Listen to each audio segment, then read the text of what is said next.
In today's video, I'm going to show you how to build a seed mining method campaign in Google Ads. Now, what this is, it's my way of building and optimizing search ads campaigns that gets insanely high return on ad spends. And one of its benefits is it captures all those long tail search terms for you really easily. And I actually run this campaign structure for all my Google Ads clients.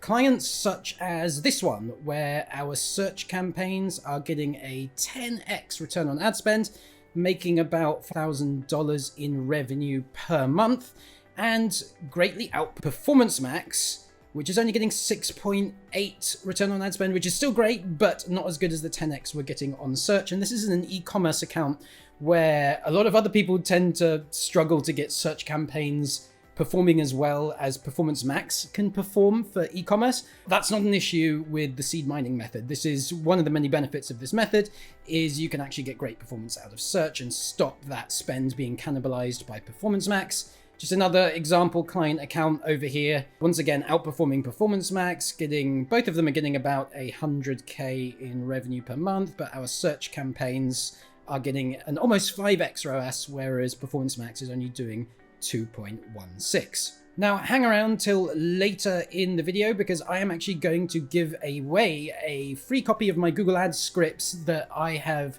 developed in order to help automate a lot of the seed mining method, but we're going to run through how to do it manually first so that you can better understand. So don't skip the manual part. You need to understand how it works manually before you go and grab my script that automates the whole thing for you. So what is it? What is the seed mining method? In a nutshell, what we're doing is we are using phrase match seed keywords plus dynamic search ads plus Performance Max to discover longer tail keywords that we can then add as exact match back into our standard search campaigns. So the benefits of seed mining method are we get the best of both worlds. We're going to use automation for discovery, as in discovery of new keyword ideas that we might not have thought of otherwise. We're leveraging automation to do a lot of that work for us. And when I say automation, the phrase match seed keywords, dynamic search ads, Performance Max, these are all somewhat automated methods of letting Google find new keyword ideas for you. But then once those new keyword ideas are found, we're going to add them in as exact match long tails and manage them more precisely to get a better return on ad spend overall. A big benefit here is it also prevents PMax cannibalization. If you run Performance Max, it steals all the budget from all your other campaign types because Google just gives Performance Max what's called budget priority.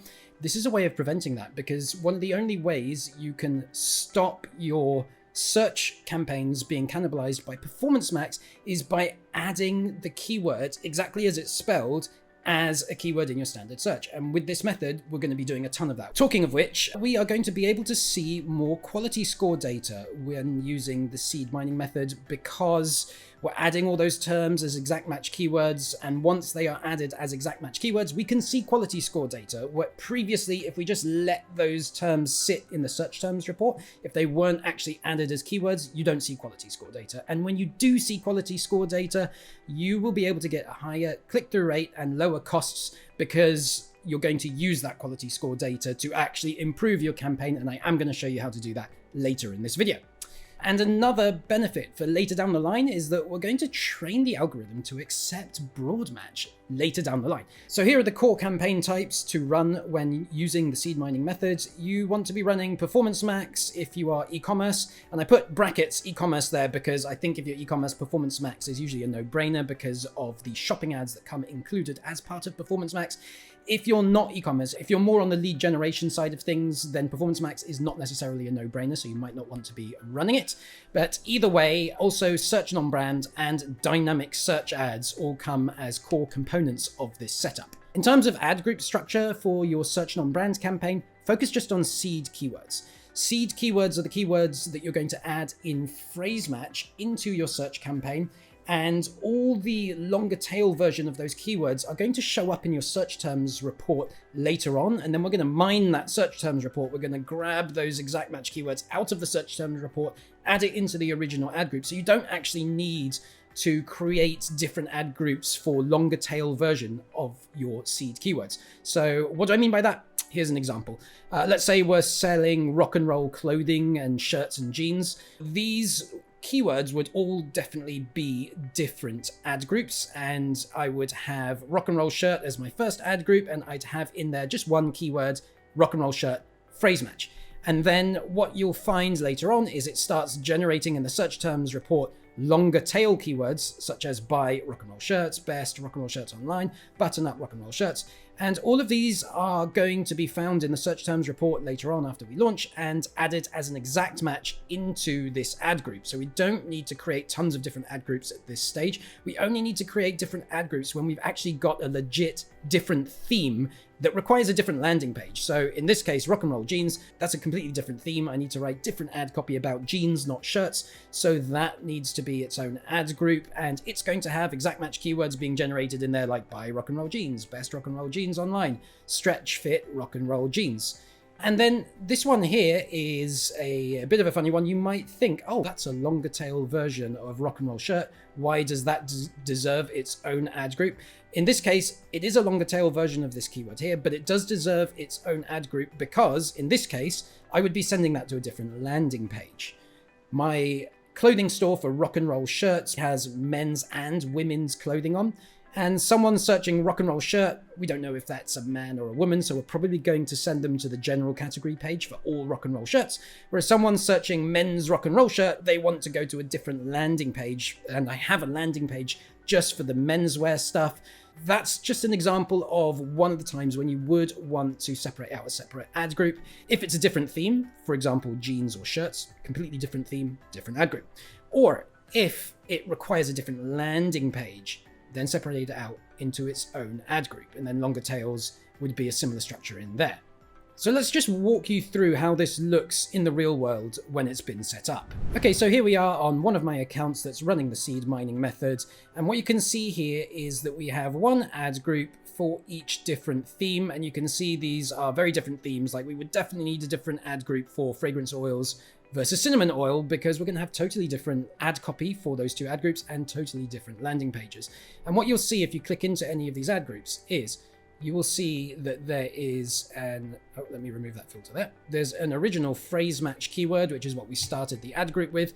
And then you'll see lots of longer tail exact match versions. And these are all discovered in the search terms report later down the line after launching, and then added back into our original ad group to the point where we are getting up to 100 keywords per ad group. It's a lot of keywords per ad group, but that's all absolutely fine because all the keywords are tightly themed around essential oils. And then we make sure to have very tightly themed ad copy as well that is around the same product, the same keyword that was searched for. So as long as all our ad copy is about our awesome essential oils, then we're good, and all of these are tightly themed enough to run the same ad copy. And as I mentioned before, the benefit here is we're going to see quality score data now, because we've added all these longer tail versions of the keyword as an exact match keyword into our ad group, instead of just letting them sit here in the search terms list, which is where they would live otherwise.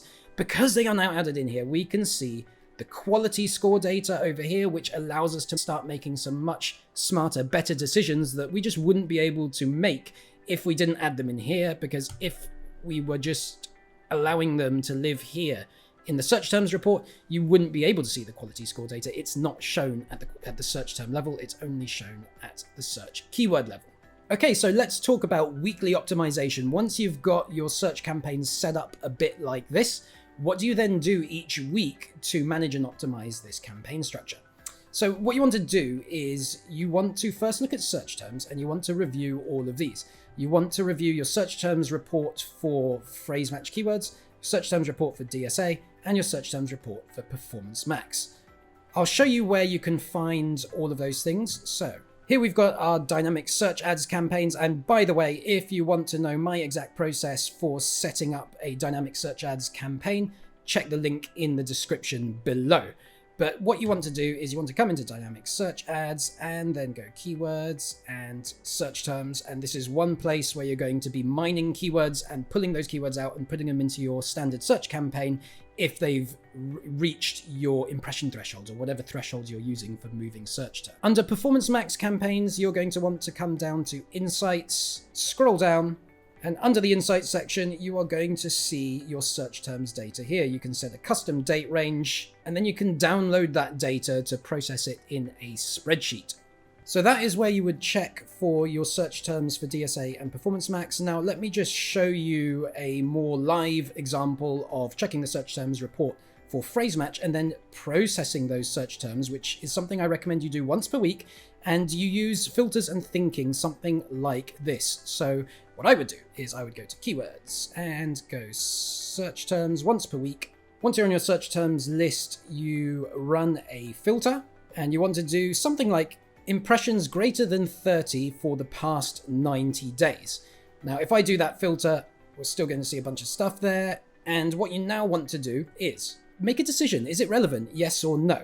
If it's relevant, okay, pure essential oils, that's relevant. Okay, so then add as keywords, make sure you add it as exact match, and then add it back into the ad group that it came from. On the other hand, if it's irrelevant, let's say, just for example, this one here was irrelevant, then what you would do is you'd add it as a negative keyword, and I would do it twice. So first of all, let's just say I don't want to ever appear on anything to do with candle making, for example.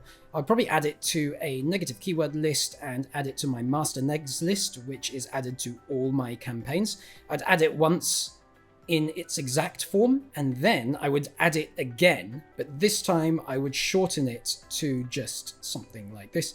Just in this example, I've decided that I don't want to appear on anything related to candle making. So I'd add it twice, once in its exact form, and then once again to the master negs list, but I'd make it broad match candle making so that from now on, I'm never going to show my ads on anything to do with candle making ever again, because I've decided that entire theme is just irrelevant to me. And the reason you want to add it twice is the second edition that we made for candle making, that's what's going to neg everything related to this theme that I don't want. And the first time we add it as an exact negative, because that way it will then be logged in our account as either added or excluded. You can see these ones here were all added because they were relevant. If I were to add this as an exact match negative, then it would be flagged here as excluded. And this is actually really useful to do because in future weeks, next week, what you're going to do is you're going to come back to this. Usually you're going to have way too many search terms to just do in one go. So what I recommend doing is once per week, maybe doing the top 30 to 50 search terms ranked by impressions. And then you go away and do whatever else you need to do for that week, make the best use of your time. And then next week, you can come back to this report. You can put in the same impression threshold, and you can also add the filter, added excluded, is none. And then what that does is it gets rid of everything you've made a decision on before. And you can see we've been pretty good in keeping the structure of this account updated. Everything where we've made a decision has either been already added or excluded, which means in future when we come back to this report, we add this filter, added excluded equals none, and we're only going to see new search terms that have come up since we last did this optimization. The second type of weekly optimization you're going to want to do is a quality score optimization. So the advantage of seed mining method, one of the advantages of it, as I mentioned before, is you get all the quality score data for your long tail terms. So how do we make best use of that? You come in once per week and you add a filter for quality score. And what you want to now do is look for lower quality score items. So let's say less than or equal to 6. Rank in descending order of cost, and then what you're going to have here are keywords with a lower quality score than average, but are spending more. Like you only want to look at the top of the cost list. If it only spent like 1 cent, it's not such a big priority. Start at the top with the higher spending things, and now we can actually use this information to start improving our quality score and our cost per clicks, and thus reducing our costs. And you want to look for things with a lower quality score. And I would normally start by looking for things with lower expected CTR or ad relevance. And if it's average or below average on either of these two things, then what that normally means is you can improve your quality score by improving the ad copy and making the ad copy more relevant to the keyword. And you want to look for opportunities where you can potentially break out a keyword to its own ad group. And then if you create ad copy in that ad group that's highly customized to that keyword, then you can improve the click-through rate and the quality score of that keyword. So in this case, I'm actually noticing a theme here, which is that all my best keywords seem to be getting a lower quality score. I've got multiple best keywords in here that are 6 or less on the quality score. So what I would do here is I'll check, look, they're all getting below average ad relevance, below average CTR. So this would be a time where I might take these keywords, pull them out of the ad group that they're sitting in now and create a new ad group called best essential oils. And then I would make ad copy that uses that exact terminology, best essential oils. And then I would think about how can I most appeal to that user. Okay, this user searching in the best keyword, they're looking for the best. They're looking for the highest quality thing. So in addition to adding the word best into some of my ad headlines, I would also think about other sort of signals I can show. Have we won any awards? Can we show off all our awesome reviews and ratings? So think about how you can make the ad copy really relevant to that user. And then you can break out keywords into their own ad group where you can see that will enable you to get a higher quality score. Another thing you want to look out for with quality score is if you're getting a below average landing page experience. And you can see that by pulling up the column here for landing page experience. Oftentimes, if you're getting below average landing page experience, there's a better web page on your site that you can point that ad to. So let's say, for example, this one here was getting a low landing page experience. Oftentimes that is caused by not having the best landing page set at the ad level for that keyword.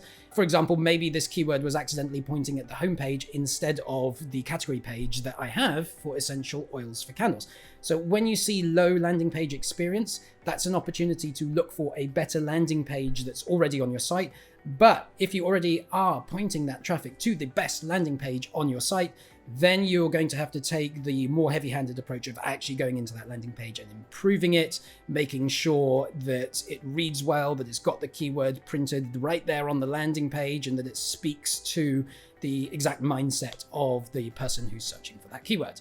Okay, next up, let's show you my free Google Ads script that you can grab for automating the seed mining method. Now, if you want a copy of this script, check the link in the description below. And I'm going to show you how to set it up and to use it weekly. By the way, if you would like to get the kinds of results that my team and I at Big Flare got for this client, or even this client, then head on over to the link in the description below. Using the form on that page, you can get in touch with me and schedule in a free PPC strategy session. We'll hop on the phone, discuss your challenges, and dive into actionable strategies that you can use to grow your revenue with PPC. Okay, so here I am on my scripts page from my agency MCC account. So to find this page, you go to Tools and Settings and then go Scripts. Now, this script does run at the MCC level, not at the single account level. So if you don't have an MCC account, you're going to need to go and create a free one. Don't worry, it's free and easy to do. Just search Google Ads MCC account, create your MCC account, and then make sure to add your existing Google Ads account as a child account underneath your new MCC account that you've just created.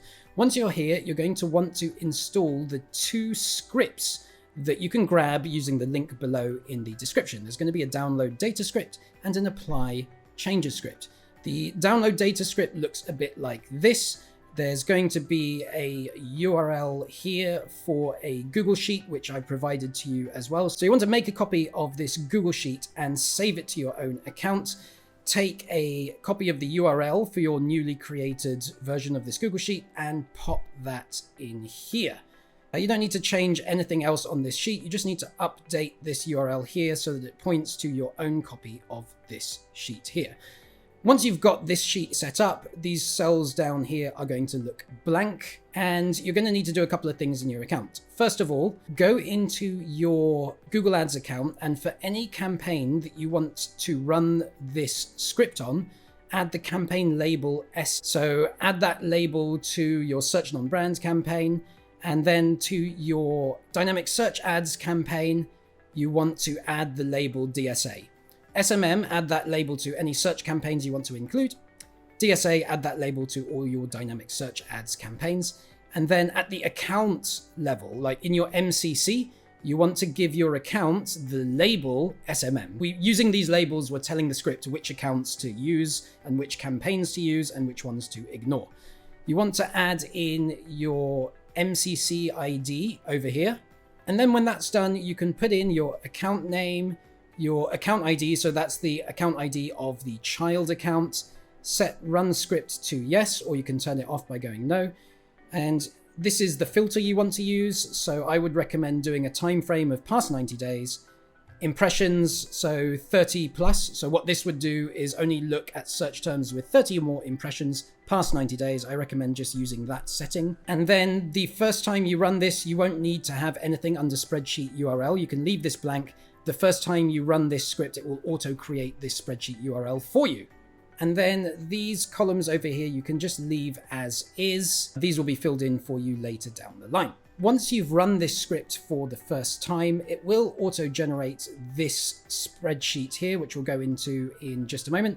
But the second part of the setup is you need to come and install the other apply changes script. Once again, change this URL here to the same Google Sheet that you created. Install this script in your account, and then I would set the download data script to a frequency of running once per week. And you can see here we've got weekly on Monday between 6 till 7, and the apply changes script set daily. I would normally do daily at maybe 9 a.m. and I'll explain the reason for that a bit later on. Once you run the script for the first time, it is going to give you this results sheet. So the auto tab will tell you every search term that has automatically been added to your ad group for you. So it's going to just automatically add anything with more than 30 impressions past 90 days. And when you're running this script, it does add it automatically because most of the terms do tend to be relevant, but part of your weekly optimization process should be to come into this auto sheet once per week.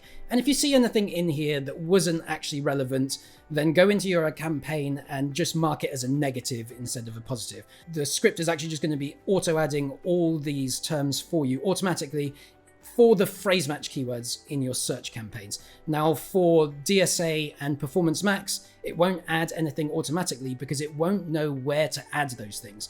So the auto adding only applies to your search campaigns where you're running phrase match keywords, and any search terms that appear that are above your threshold automatically get added. Whereas for manual, you need to make manual decisions. But what the script will do is it will help you with this process. So it's just actually going to download all your search terms from Performance Max and from Dynamic Search Ads, and it's going to put it into this sheet for you here. And then what you can do is make a manual decision, and you can say whether it was relevant or not. So if this is relevant, then I would say, okay, yes, I like that keyword. And then I would want to add it to as a positive keyword to one of my campaigns or ad groups. And you can do that like this. So there's going to be a drop down here that will fill in all your campaigns that you have from your account. You select the campaign you want to add it to. You'll then be able to select the ad group that you want to add it to. And now this term here will be added to this campaign here the next time that the apply changes script runs. Well, actually, there's one more step before it will be added.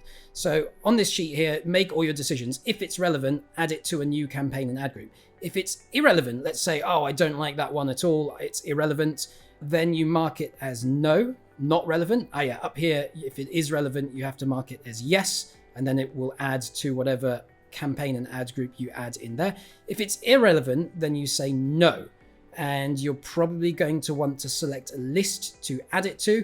So I would select the list of all campaigns to say that this is irrelevant, neg it from all my campaigns. Or if I just wanted to add it to a single campaign, I don't want to neg it from all my campaigns, then you can select the campaign and even the ad group that you want if you want to be a bit more precise with where you add the negative.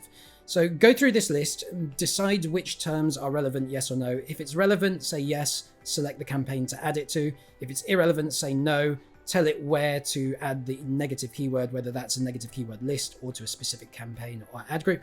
And when you're done with that, then you come back to the sheet here, and then you change this tab here from awaiting approval to approved. So now we've approved those changes. And the next time that the apply changes script runs, it will apply those changes. So the next time this script runs, which we've set to run every hour, it's going to take all these keywords, add it to my account, either as a negative or a positive, depending on what I said here. And then when it's finished doing that, it's going to change this tab back here, to changes applied, awaiting next download. And then next week, when my download script runs again and I've got fresh queries loaded up in my sheet, this will then change back to awaiting approval. Each week you come in, you make your decisions, you say relevant yes or no, you check your auto stuff, and anything that was automatically added but irrelevant, you go into your campaign and you mark it as a negative instead. When you're done doing all that, you go from awaiting approval to approved, and then the next time the apply changes script runs, everything gets done for you. That then switches back to changes applied, awaiting next download. Next week, the whole process starts again. So that's the crux of the seed mining method. And what do you do next after you've been running the seed mining method for a while? You've got your exact match seed keywords in the account. You've got tons of exact match negatives in there. You've been doing lots of quality score optimizations, getting a quality score high, getting a good return on ad spend. What's next? Oftentimes, what's next when you want to reach that next level is to try out broad match. And I would suggest only doing it if you're in expansion mode. When you're in expansion mode, you're going to accept that you're seeking higher revenue and you're possibly going to get a lower return on ad spend while you're trying to grow your revenue. But what you can do is add broad match keywords into your existing ad groups. And the reason why I think this works really well is because what broad match does is it looks at the other keywords in the ad group as one of the signals to decide whether or not to bid on new search terms. And so by adding all these exact match keywords into our ad groups, making these really big ad groups that's just full of good keyword choices, we're actually training the system to be better at broad match later on, because if we now add broad match keywords into our existing ad group structure, it's got tons of training data. It's got like 100 positive exact match keywords in there where we've told the system, this is a good keyword. I like this keyword. So this can be a way to help us run broad match more effectively later down the line when we've maxed out our phrase and exact. And as a next step, if you want to see my exact strategy for building and launching dynamic search ads, which is part of this overall seed mining method, then check out the video that's showing up here on the screen right now, and I hope to see you on the next one.